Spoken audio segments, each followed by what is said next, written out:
the theorem, this is the third hierarchy theorem we are doing.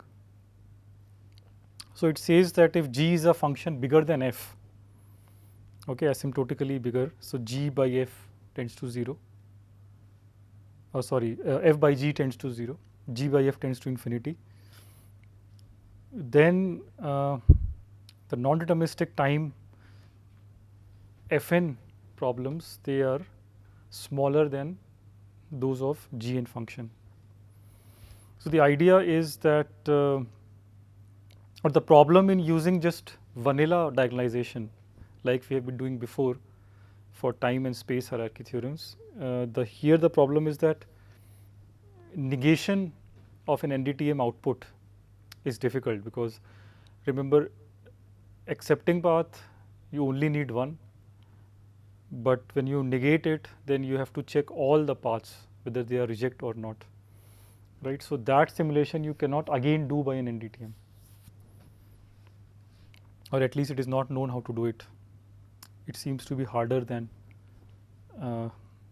the yes instances. So, instead what we will do is something called lazy diagonalization. So, what will happen here is when we negate the output of an NDTM, we will simulate it by a deterministic Turing machine, and this is only possible when the non-deterministic bits are very, very few. Okay, so we will then only negate the output of an NDTM where the input size is very, very small. So, let us see how this is done. This is a bit more complicated than earlier proofs. So, we find a function s such that g of s is bigger than 2 raised to g on the previous value of s. Okay, so, you can think of this as power of 2. So, Si is like a tower of 2's.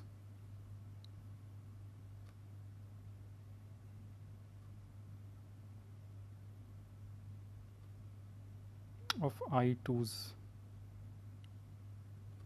Okay, so this is something like, very roughly speaking, it is 2 raised to 2 raised to 2 raised to so on.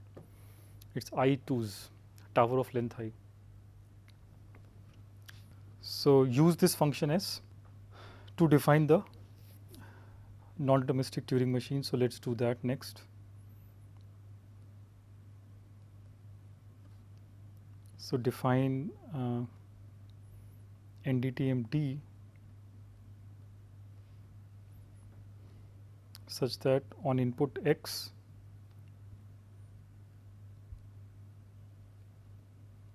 what it does is it will only work on unary inputs, okay, or when the input has a 0, then it will output 0, it will reject the string, and when the input string x is only a string of ones, then it will do something more complicated. Okay. So, we are actually looking at a unary NDTM.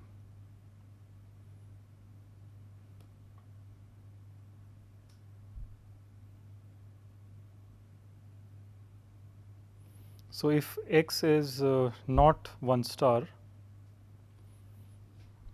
x has a 0, then simply output 0.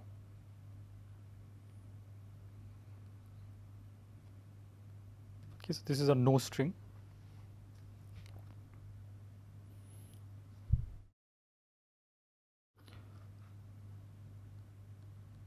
So, x is now, in this case, this is the else case. So, x is unary, x is 1 to the n.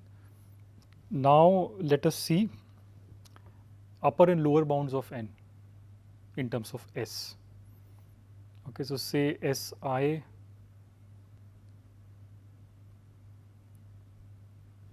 and S I plus 1, n is in that range. There will be a unique I like this, right. So, this I will be unique. So, find that I and then in this case,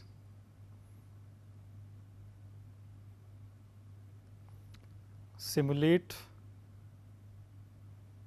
the Turing machine described by I on 1 to the n plus 1. Okay, so this is a weird thing. This I is a Turing machine descriptor.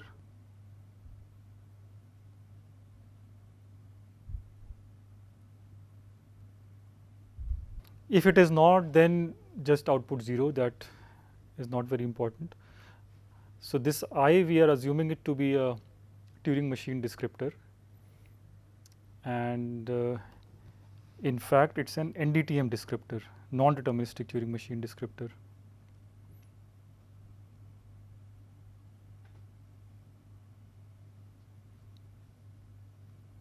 Okay, so the Turing machine, non-deterministic Turing machine, which is described by I, the number I, use that description and simulate it on the input 1 to the n plus 1, which is one length longer than x. For Gn steps,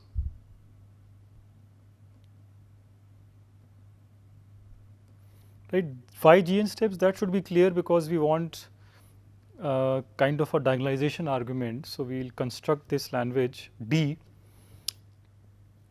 via the NDTM D, which is in n time Gn but not in n time Fn, right? So we can only afford this much time.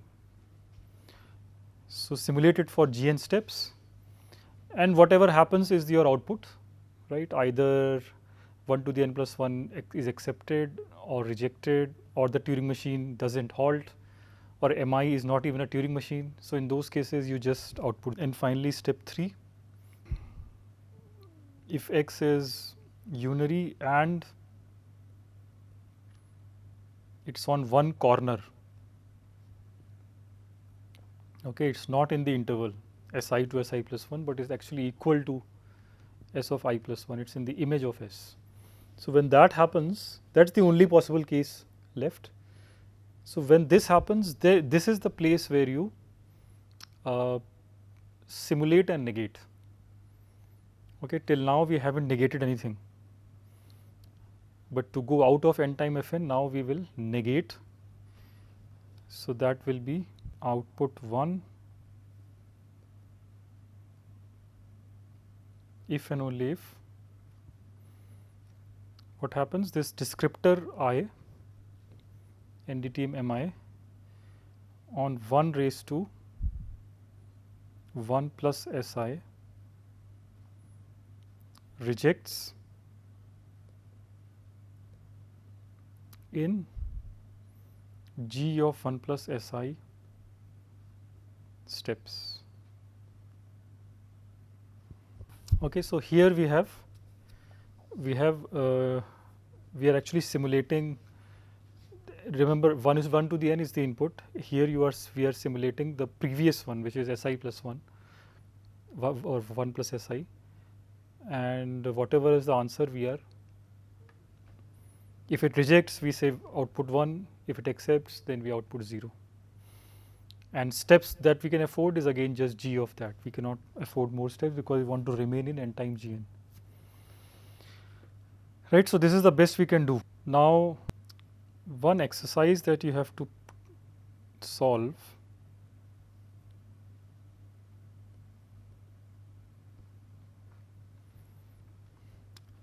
is that NDTM simulator in step 2 here can be done in linear time.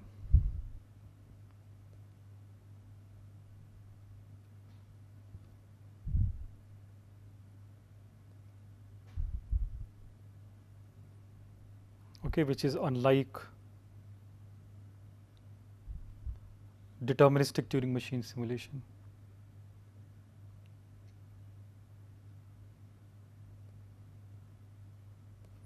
So deterministic Turing machine simulation by the universal Turing machine, we have seen trivially it's doable in t square quadratic time. In the assignment 1, you have to do it in t log t time. That's the best known. However, NDTM simulation only takes order t time. Okay, so this is because, yeah, do this formally as an exercise, but intuitively why this should be true is because while this universal Turing machine is simulating an NDTM, it doesn't have to go back and forth in the work tape from the beginning to the end. So instead of jumping to the end, it can just guess what bit is there on the left or on the right. Okay, so whatever it wants to read, which is far away, it can actually just guess it and ultimately verify it at the end of the computation. So based on that idea, this is actually doable in linear time. What this means is, so step 2 is in n time g of n. Okay, that should be clear. Input was 1 to the n in step 2, and you just have to simulate an NDTM up to gn steps. So n times gn is the complexity upper bound. That's one observation. What about step 3? So step 1 was trivial, that's not a problem. Step 2, via this NDTM simulation, this is fast. And step 3, what happens is,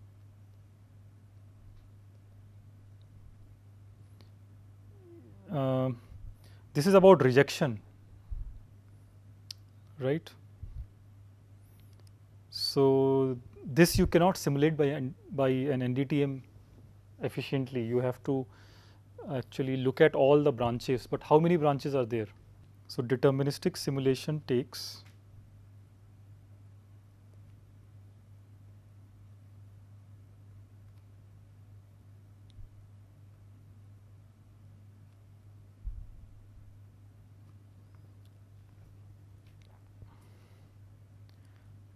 time. All the branches will be 2 raised to g 1 plus si. It takes this much time. And 2 raised to g 1 plus si, we have assumed by the construction of s that it's less than equal to si plus 1, which is less than equal to g of si plus 1. And what was the input in step 3? It was 1 to the s of I plus 1. So this is just gn.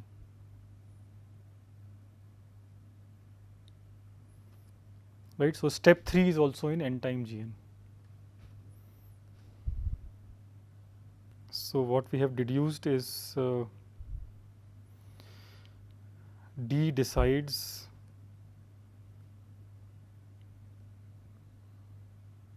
a language L which is in n time gn.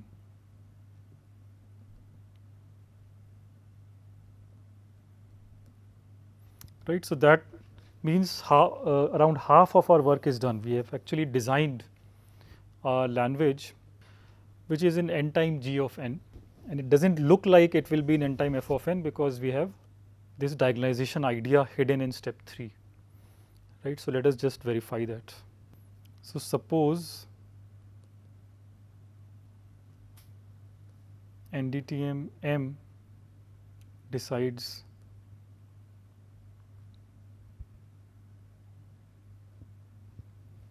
L in time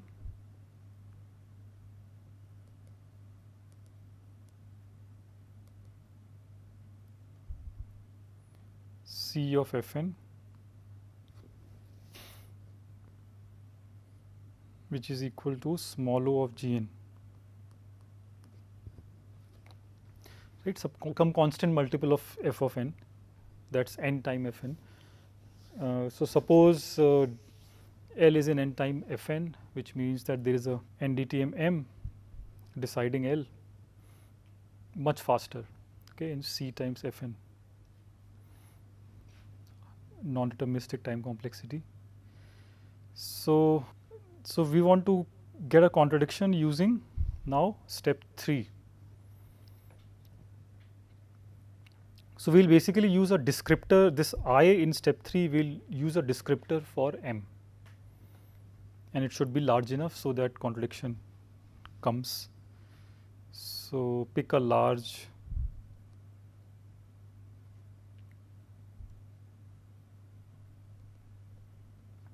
descriptor J such that M is equal to Mj. So what is the meaning of large here? So we mean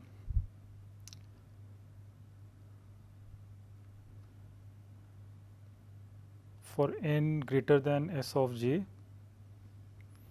So for large n's which are bigger than this S of j,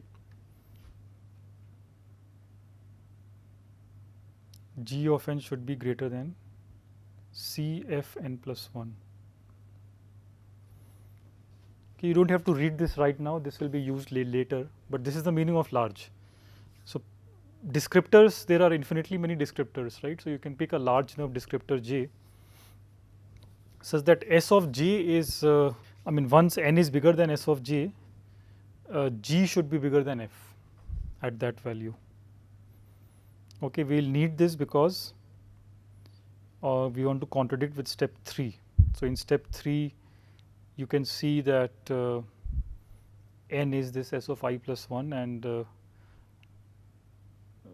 time complexity of this step is g of n, right? So we want this g of n to be bigger than f of n. That's the roughly the idea.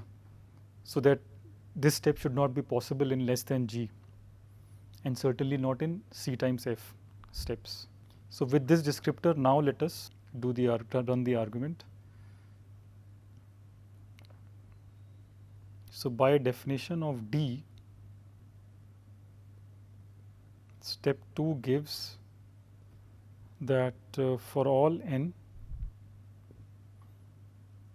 between Sj plus 1, right, strictly between Sj and Sj plus 1, for those n you know, step 2 defines the answer. It will match Mj.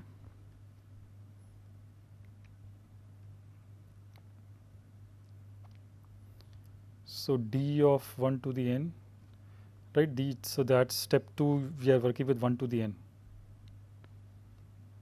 This will be Mj will be simulated on 1 to the n plus 1.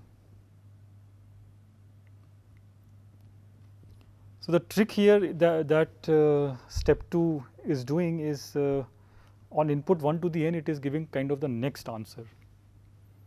Okay, 1 to the n plus 1 answer. And since j is a descriptor which defines kind of d itself, the kind of just m itself, the Turing machine NDTM itself, so we'll soon get a contradiction. Okay, so what this means is, let's write it here. So for these n, since Mj is m which is also d or on inputs, so actually Mj 1 to the n has become equal to Mj 1 to the n plus 1. Okay, so on consecutive values, consecutive inputs, it's equal valued as long as n is in this open interval, which means that for these, actually this means that, so let's instantiate this on what?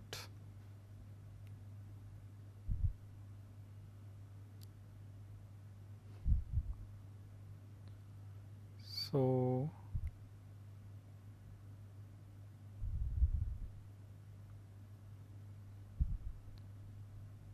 S of j plus 1. So let's instantiate on S of j plus 1. the least n, right? So what you will get is that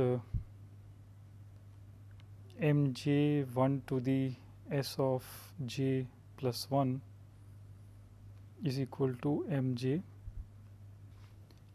Next one is sj plus 2. So keep doing this till you reach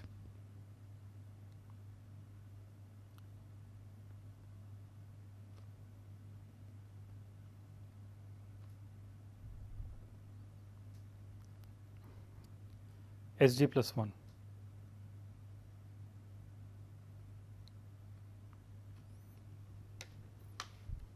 Right, so you start with the minimum n, then keep applying this equality. So from sj plus 1, you can only reach to the upper end, which is s of j plus 1. You can't go beyond that because you cannot take n to be s of j plus 1. But anyways, this will be good enough. So at these, at the least n to the s of j plus 1, everything is equal for mj. But this, if you notice, is contradicting step 3.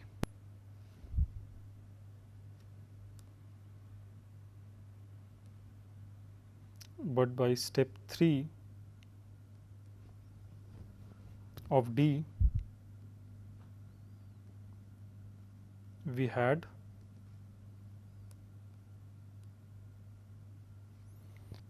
that the Turing machine D, which is the same as mj actually, 1 to the s of j plus 1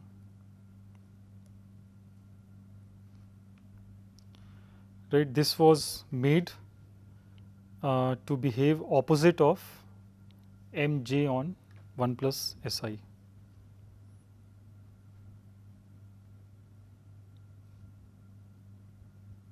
So 1 plus sj here, so which means a contradiction.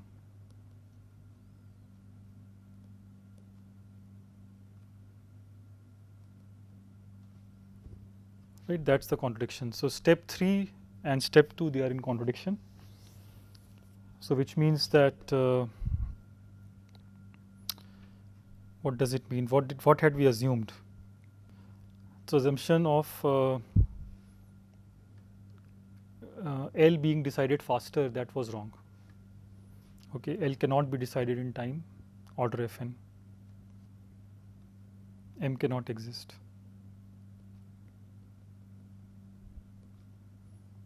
Which means that n time Fn is a proper subset of n time Gn.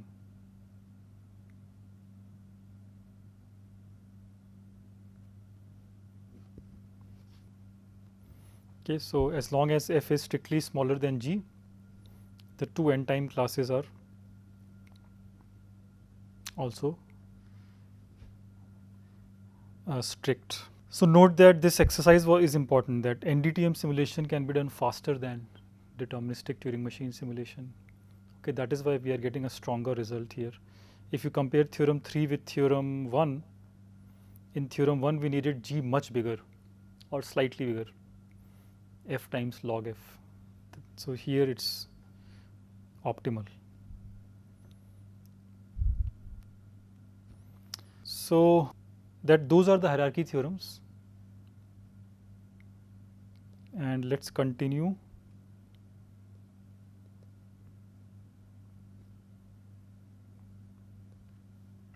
with more examples of diagonalization.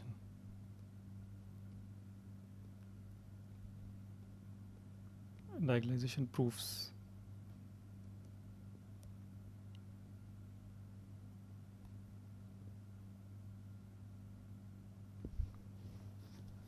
So an interesting thing that we'll show now based on diagonalization argument is this question: are all the problems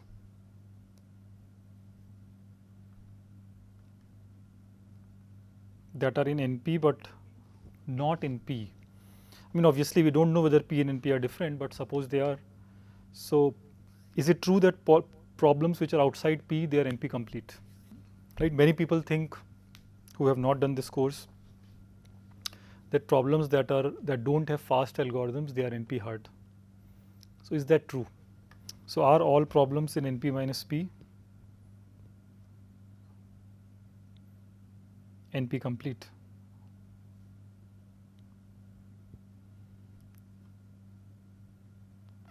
NP hard.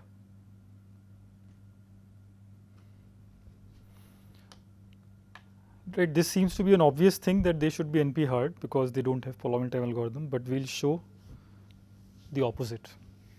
Okay, we'll show that actually not all the problems in NP minus P are NP hard, even after assuming P not equal to NP.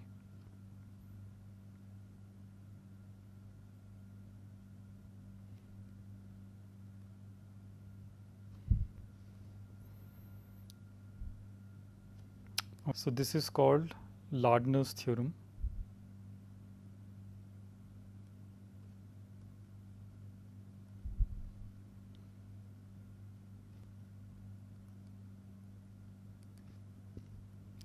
So it says that P not equal to NP implies that there exists a problem in NP minus P that is not NP complete.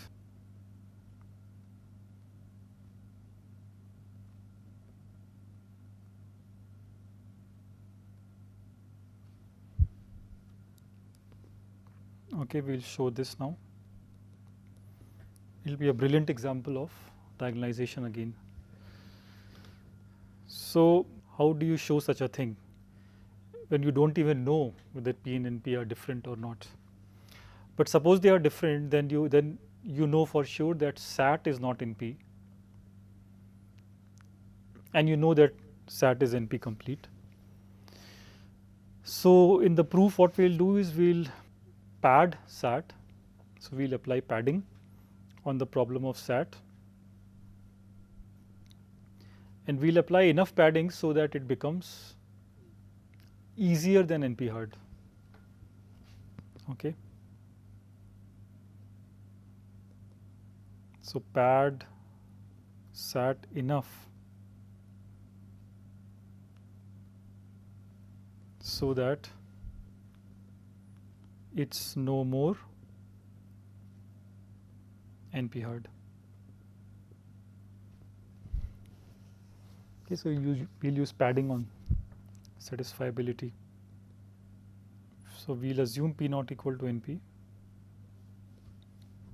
given in the hypothesis, so that SAT is not NP. So basically SAT is in NP minus P. Right? SAT was NP complete, NP hard. So when P and NP are different, then SAT will be the difference, will be in the difference. If not, if SAT is in P, then actually P and NP become equal. Okay, that's the argument. So for some function h, consider the padding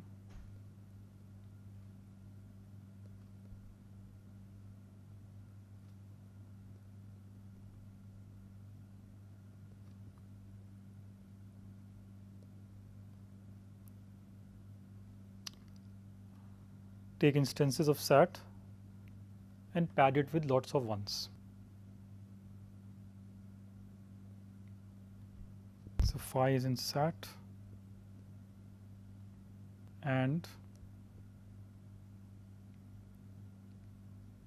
length n. So length n satisfiable formulas, you pad them with n to the h of n. Right? If h of n is a growing function, then this is super poly padding of SAT. So that is the padded SAT by h. Okay, SAT sub h. So we'll make a sequence of observations. First observation is that if Hn is a growing function, as I just said, then this padding is so much that it should simplify SAT. It should make SAT non-NP hard. So we'll show that if h of n tends to infinity, then SAT H is not NP complete.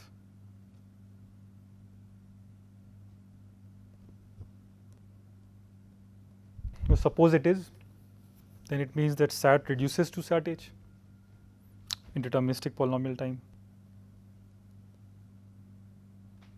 Suppose Hn is growing and SAT reduces to padded SAT. So then what is happening is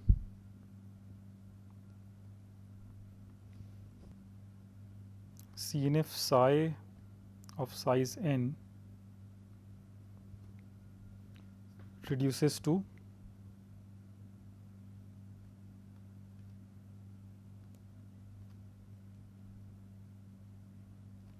padded SAT, some phi with 0, 1 h and n hn.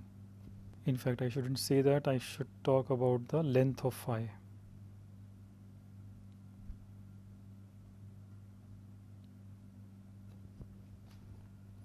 Okay, so padded SAT, which is this phi 0 and then how many ones? Whatever is the size of phi raised to h of size of phi of size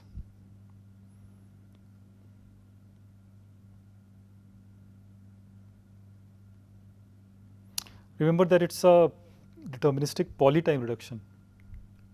So this padded SAT is of size n to the c for some constant c.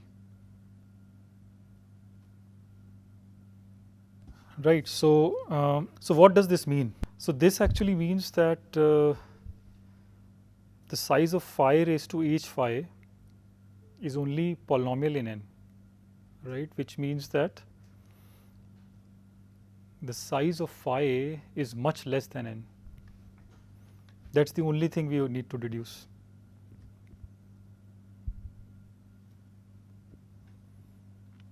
So this means that size of phi plus 1 plus this thing is n to the c at most. Let me say big O of n to the c.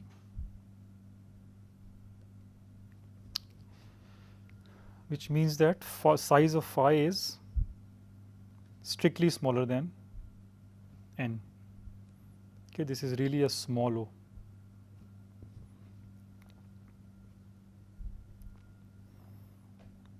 So this just follows from, you can see it like this. It is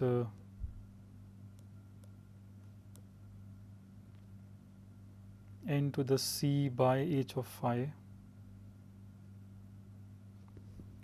And since h of phi is a growing function, this is actually small o of n. As n grows, this ratio n to c by h divided by n, this will tend to 0. Okay.